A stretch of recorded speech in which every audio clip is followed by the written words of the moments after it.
सपिंडीकरण श्राद्ध में प्रेत पिंड के मेलन का विधान, पितरों की प्रसन्नता का फल, पंचक मरण तथा शांति विधान, पुत्तलिका दाह, प्रेत श्राद्ध में त्याज्य 18 पदार्थ, मलिन षोडशी, मध्यम षोडशी तथा उत्तम षोडशी श्राद्ध, शव यात्रा विधान।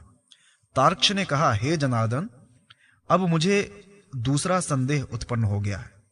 यदि किसी भी पुरुष की माता का देहावसान हो गया है किंतु उसकी पितामही, प्रपितामही, वृद्ध प्रपितामही जीवित है, और यदि पिता भी जीवित हो, मातामह, प्रपितामह और वृद्ध प्रमातामह भी जीवित हों, तो उस माता का सपिंडन किसके साथ किया जाएगा?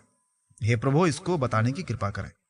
श्री कृष्ण ने कहा, हे पक्षिण, पूर्व में कहे गए सपिंडीकरण विधान को मैं पुनः कह रहा हूं। यदि माता के उपर्युक्त सभी संबंधी जीवित हैं तो माता के पिंड का सम्मेलन उमा, लक्ष्मी तथा सावित्री के साथ कर देना चाहिए।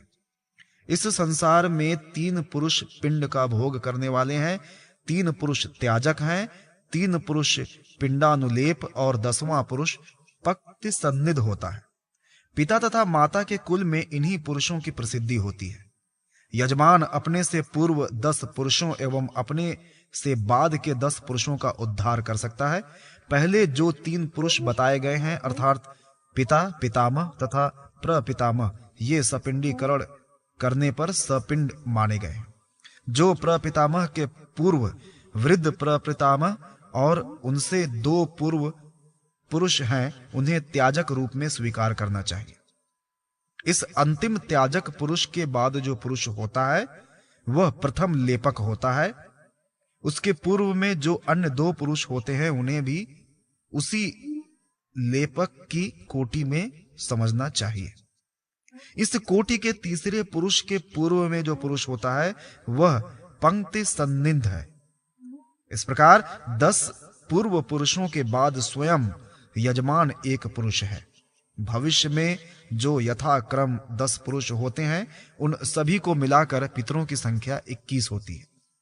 इस संसार में विधि पूर्वक जो मनुष्य उक्त श्रेष्ठतम श्राद्ध करता है उसमें कर्ता की ओर से कोई संदेह की स्थिति नहीं रह जाती है, तो उसका जो फल होता है तुम उसे भी सुनो। हे खगेश, पिता प्रसन्न होकर पुत्रों को संतान प्रदान करता है जिससे उनकी वंश परंपरा अविच्छिन्न होती है। श्राद्ध कर्ता का प्रपितामह प्रसन्न होकर के स्वर्ण दाता हो जाता है। वृद्ध प्रपितामह प्रसन्न होकर श्राद्ध कर्ता को विपुल अन्नादि प्रदान करते हैं। श्राद्ध के जो ये फल हैं यही पितरों के तर्पण से भी प्राप्त होते हैं। हे पक्षिण, इस मर्तलोक में जिस पुरुष की संतान परंपरा नष्ट हो जाती है वह मृत्यु के बाद उसी प्रकार नरक लोक में वास करता है जिस प्रकार कीचड़ में फंसा हुआ हाथी होता है। नरक भोग प्राप्त करने के बाद वह प्राणी वृक्ष अथवा सरीसृप योनि में जन्म लेता है। वह उस नरक से बिना संतान के निश्चित ही मुक्त नहीं होता।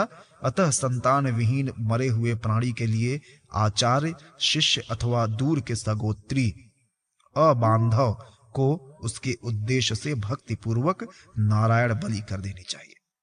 उस कृत्य से पाप विमुक्त होकर वह विशुद्धात्मा निश्चित ही नरक से छुटकारा पा जाता है और स्वर्ग में जाकर वास करता है। इसमें कुछ विचार करने की आवश्यकता नहीं है। धनिष्ठता से लेकर रेवती पर्यंत जो 5 नक्षत्र हैं ये सभी सदैव अशुभ होते हैं। उन नक्षत्रों में ब्राह्मण आदि समस्त जातियों का दाह संस्कार या बलि कर्म नहीं करना चाहिए। इन नक्षत्रों में मृत प्राणी के लिए जल भी प्रदान करना उचित नहीं है। ऐसा करने से वह अशुभ हो जाता है। दुखार्त मृत स्वजन हो तो भी इस काल में लोक शव यात्रा नहीं करनी चाहिए। स्वजन को पंचक की शांति के बाद ही मृतक का सब संस्कार करना चाहिए, अन्यथा पुत्र और सगोत्रियों को उस अशुभ पंचक के कुप्रभाव से दुख ही झेलना पड़ता है। जो मनुष्य इन नक्षत्रों में मृत्यु प्राप्त करता है उसके घर में हानि होती है। इस पंचक की अवधि में जो प्राणी मर जाता है उसका दाह संस्कार तत्संबंधित नक्षत्र के मंत्र से आहुति प्रदान करके नक्षत्र के मध्य काल में भी किया जा सकता है। सदा की गई आहुति पुण्यदायिनी होती है। तीर्थ में किया गया दाह उत्तम होता है। ब्राह्मणों को नियम पूर्वक यह कार्य मंत्र सहित विधि पूर्वक करना चाहिए। वे यथाविधि अभिमंत्रित कुश की 4 पुत्तलिकाओं को बना करके शव के समीप में रख दें। उसके बाद उन पुत्तलिकाओं के सहित उस शव का दाह संस्कार करें। तदनंतर सूतक के समाप्त होने पर पुत्र को शांति कर्म भी करना चाहिए। जो मनुष्य इन घनिष्ठाति 5 नक्षत्रों में मरता है उसको उत्तम गति नहीं प्राप्त होती है। अतएव उसके उद्देश्य से तिल, गौ, सुवर्ण और घृत का दान विप्रों को देना चाहिए। ऐसा करने से सभी प्रकार के उपद्रवों का विनाश हो जाता है। अशौच के समाप्त होने पर मृत प्राणी अपने सत्पुत्रों से सद्गति प्राप्त करता है। जो पात्र, पादुका, छत्र, स्वर्ण मुद्रा, वस्त्र तथा दक्षिणा ब्राह्मण को दी जाती है वह सभी पापों को दूर करने वाली है। पंचक में मरे हुए बाल, युवा और वृद्ध प्राणियों का और्ध्व देहिक संस्कार प्रायश्चित पूर्वक जो मनुष्य नहीं करता उसके लिए नाना प्रकार का विघ्न जन्म लेता है।